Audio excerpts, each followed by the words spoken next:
Hi, I'm Matt from HockeyReviews.ca, and this is the Bauer Vapor 2X Pro pad review. So this is evidently a really requested and long-awaited review, so I'm sorry it took longer. Other things popped up, and I kind of did those first. But here we are. I don't know why this is so long-awaited. Everyone just says I'm a Bauer fanboy anyway, so they're going to be a great review. So I'm just kidding.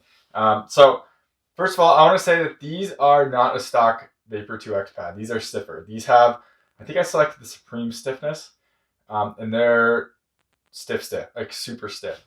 But I'm going to talk about this right away because, and I'm going to overlay my Supreme 2S video and the 2X Pro retail video, and so not the custom ones. I don't understand why these pads exist.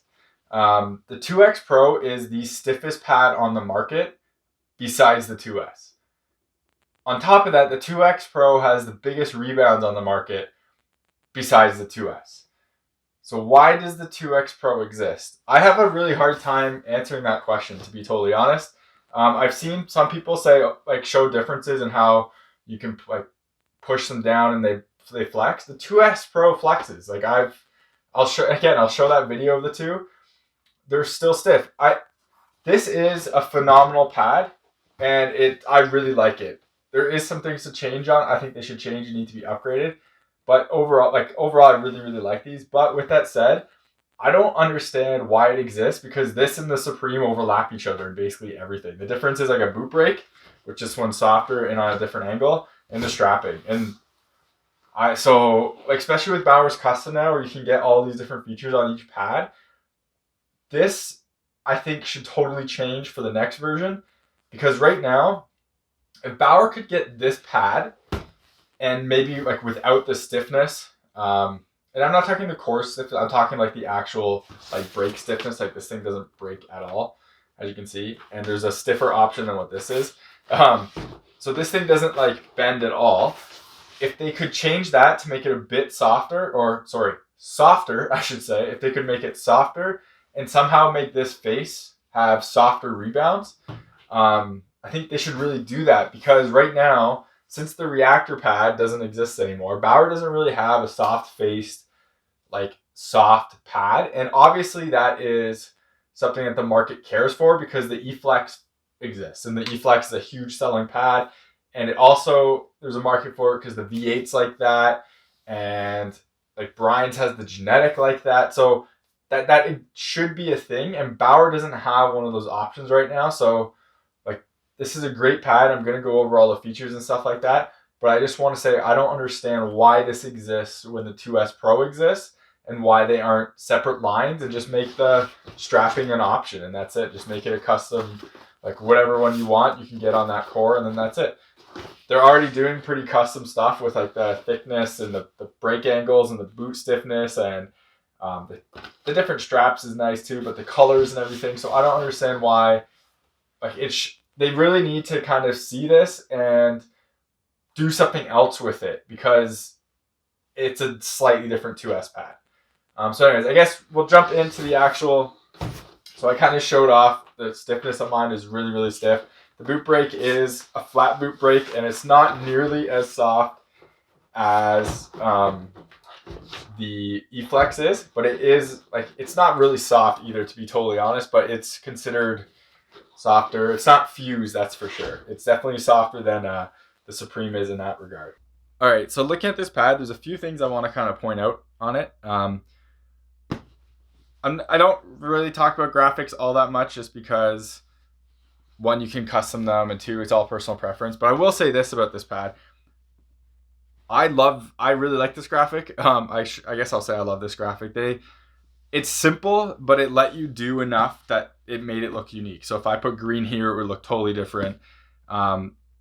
So good job, Bauer, on that. They went from a pad that everyone kind of hated from the 1S and the 1X, which I didn't really totally mind. And then they finally got the colors and everything right, where you can actually color the whole pad. So that's great that they finally did that on the 2X. It took them 2 generations too long. But anyways, here we are. So something interesting I found that they did on this pad, and someone on GGSU pointed this out, is that these colors are actually separate layers. So the very first version of these pads, I don't know if they're just for pros or not, for demos, this was all one layer. So they would do the screen printing on all of it, but now you can kind of see that little, or hopefully you can see that little like indent right there.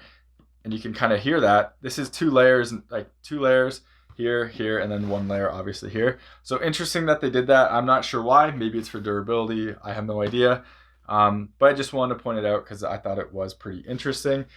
The dimples, I don't really understand why they're there, but it does give an interesting look to the pad. And so it is what it is. Okay, so here is where a bunch of changes have been made between this pad and the 1X. And so hopefully you watched my video comparing the two. So the big change is this knee block, the biggest one, because it no longer has a binding there to wear out on, which is nice. So about time you guys did that, or Bauer did that. This is more of a Gen Pro material than the Core-Tec, or at least it feels like it is. I've had no issues sliding with this at all. This binding doesn't seem, the stitching here doesn't seem to be wearing out. So I have no issues with this sliding. This is one of the best sliding pads I've ever used. The only ones that are better, so I kind of mention this a lot. I find Brian's Opti Slide with the Primo slides better in perfect conditions than these do, but these slide better in overall conditions. So when the ice isn't perfect, when it's rough, I don't think anything slides close to Bauer pads in really bad ice. Like on really bad ice, these ones slide better than anything. And I don't know how they do it. I'm assuming it has something to do with how hard these faces are and the material they're using, but it works. And so huge props to Bauer right there. I don't know really what to go into right here besides, like, I mean, it's the pad. This, I guess, has gotten bigger, which is good because this used to wear out a lot. Now, here's kind of where my gripes are for Bauer. This nylon binding is wearing out, as you can see. And the stitching right here is pulling out, as you can see. That shouldn't happen. That stitching is kind of more minimal, I believe. Yeah, it doesn't go through the face of the pad. So that's more minimal. That one is wearing out, which does go through the face, which is kind of disappointing. This one just kind of holds, I think, the Gen Pro together. This is really disappointing, though, because this should have been covered up as well, and there's no reason that still exists. So Bauer, like, I kind of said how the Spurt 1S and kind of the 1S was a prototype, and then like the 1X was the pad that they really should have made, and then the 2S Pro was kind of like the same pad, like small increments. Again, small increments. This should be covered up. That's a wear spot. Fix it. Same with right there. This is all good here. You have no issues here. You have no issues up here. Fix this spot. Get on it. Do it better. Yeah, that's about it. So another weird wear spot. Ignore the dirt. That's from me sanding a stick down. Is right here. So the material is wearing out right here. I believe it's happening on both. So it is happening on both right there. The interesting thing is it's almost like the color's wearing out because you can't actually feel it. And it doesn't feel like it's like wearing down. It looks just like the color. So that's kind of interesting there. I guess we'll flip on the other side. The letters seem to be staying on, which is nicer because Bauer had problems with that in the past. Again, wear spot here. I have no issues with the boot so far, but these aren't as used as much as, like, obviously if you're playing, like, I rotate pads quite a bit, so that's one problem there. But this is still an issue of concern. I think pucks have gone through the boot on some of these online. I obviously don't have that issue, but I heard that they reinforced it. I can't prove it one way or the other, but that's one of the downsides to these. So this is the Pro Bump right here and the normal angled. I don't know if it's a huge difference between the Pro Bump and just like the other option. I couldn't really tell. I never really saw a picture, but that's what it is. So I mentioned this before on a pair of Passau pads I reviewed where I said the fit and finish like was bad. And they needed to fix it, especially for a Canadian made pad where they like advertise that. So here is where Bauer needs to improve. So this Velcro strap right here doesn't reach all the way down. So it doesn't go all the way across, as you can hopefully see. And let's do that back up. So I put little Velcro tabs through it right there. It's at the bottom here. It's on both of them. Because this was getting caught up on my pants and it was kind of tearing my pants. This shouldn't happen. This is a super, super easy thing to do and to make work. That should not happen. So I'm calling them out where they deserve it. That should not happen there. Dumb. One thing that I wish was a bit more solid ever since seeing the Brian's Optic 2s is this knee block. So you can see how it does come out a little bit when you have pressure. Brian's stitches right here, and the CCM Pro pads, like the Pro Return E-Flexes, have stitching there too, and that holds it in place. I wish this had something there. This isn't bad, but I wish it was just a little bit better. But yeah, I guess that's it for that. Originally I pulled this, I'll put this back down. Originally I had this on the outermost portion of this block here, and because usually I found that these were too tight and I wanted them to kind of fall on the ice a little easier. I found that with how loose I was doing the strapping back here, doing that, my knee would fall off the block. So I had to pull that back in tighter, and my straps go here and basically here as loose as possible. I use extra long straps. So I do try to get everything as loose as possible. And that's kind of my strap setup, just like that. So Nash on the knee block, ignore this, just how I carry my pads. Nash on the knee block it seems pretty nice. I think it's Quattro, I'm not positive. Got padding. The knee blocks on these but they're okay. They're softer than my genetics, which is interesting. I have less knee pain when using these than I do my genetics, which is kind of interesting because genetics have like a 3D one and it feels like it should be softer, but it doesn't really feel that way.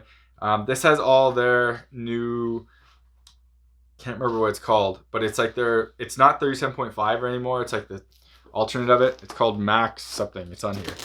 Let me find this out for Thermocore. So this is like the Thermocore material. I can't tell if it stops sweating or like makes a sweat evaporate sooner or not.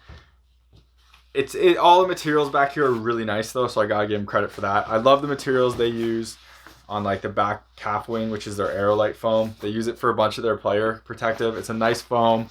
It's not just nylon, and it is padded pretty decently. This strapping I love. You have this adjustability basically anywhere on your calf. It really allows you to customize it, and you can even custom like how much tighter these ones are each too, just to get like it all the way. So I'm pretty impressed with this all along, to be totally honest. Like I really like these pads. I like how the strapping is done. I obviously love the big rebounds and everything like that, but I'll kind of come back to this where I think, actually I want to call out one other thing I think is really awesome.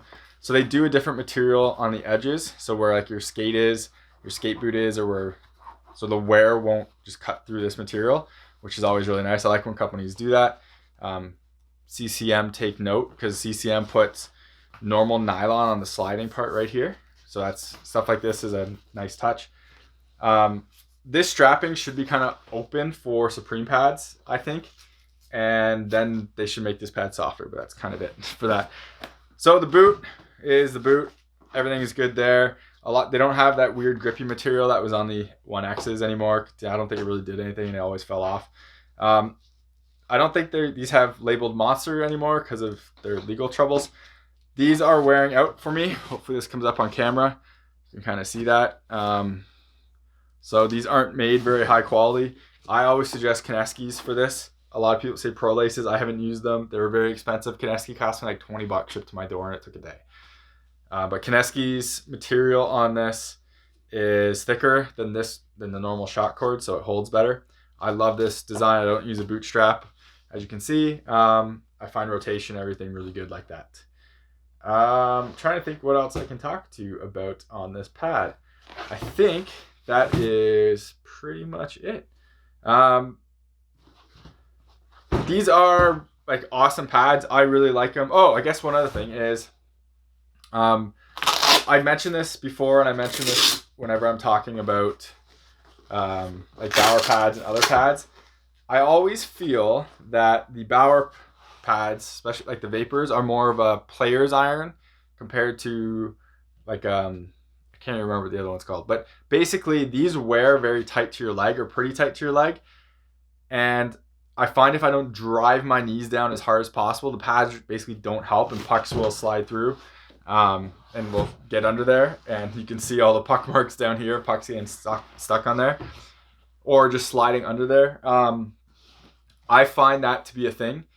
When I go from my Brian's pads to these, I find it always takes a bit to remember, okay, I got to really drive, because the Brian's have like those soft pillows on the inside here that kind of push the calf down and cheat a little bit for you.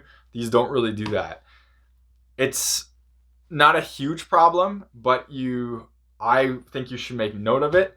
There's a lot of things this pad does really, really well that kind of make up for that. I kind of wish they would put a pillow kind of thing in there to allow you that option, but they don't. Bauer's customization is still not nearly what other companies like Brian and JRZ are, where they'll really make you a custom pad. These are pretty, you get what you get. There's a few options now, which is nice, and there's obviously the color option, which is also nice, but it's still not like a bespoke pad. I guess one thing I do want to talk about though, talking about Thyrise seal, these pads seal amazingly. So my test is kind of, you put it flat, push on the Thyrise, doesn't move, like up and down, not really. This boot does have a brake, so it obviously moves on the brake, but when you put your weight on your knee, that's not really coming off at all. And what little it is, nothing is getting under there, and I know that because I use these pads all the time, and one of the reasons why I really like them is how great this seals. And I mentioned this in like my favorite pad video, of why I really like stiff straight pads, and the Vapors are great for it, is because I can use this as kind of a block against the post. So people try to pass the puck across the ice, just hits the pad and that's it. Where a lot of other ones with softer thigh rises and ones that lift up, pucks can go under there. Like I had that in my optics. So for example, I had that in my optics. So it's just this is like one of the best features in my opinion of Bauer pads right now, is how well this gets down. And again, yeah, you do that against the boot because it rounds, but when you put the weight on everything is like perfect. So it's really impressive in that regard. All right, so again, I really, really like these pads. I think they're awesome. I have a few durability concerns, and I question if the boot for pucks going through it, because I've seen that too many times, and Bauer doesn't have the best track record of durability right now. These are great pads. I just don't understand why they really exist, because this is so close to a Supreme pad. It should be something else. Yeah, besides, like, performance wise, I would totally recommend them if you're looking for like this style with, again, big rebounds, stiffer core, stiffer pad, and lightweight. But if you're looking for something softer, then this is just not the option. Bauer doesn't have an option right now for that, so it's kind of disappointing. So anyways, thank you very much for watching this video. Hopefully it was helpful. Sorry it took so long. Remember to like this video on YouTube, subscribe to me on YouTube, hit the bell icon to get notified when I make new videos. Follow me on Instagram and Twitter. Links are in the description. I make small little content things that aren't big enough for YouTube, but I think are pretty helpful and people seem to kind of like. Remember, if you do purchase a piece of equipment because of one of my videos, please reach out to the manufacturer and let them know. Gets me on their radar so I can do gear reviews and talk about gear like this. And so I can make more content. So yeah, and make sure you let Bauer know for this video to change these pads for next time to make a softer pad, because it's a 2S with a different boot and slightly thinner profile. So yeah, thank you very much for watching. Check out the links in the description at the end of this video for the blocker and catch and glove review of this set. Thank you very much, and take it easy.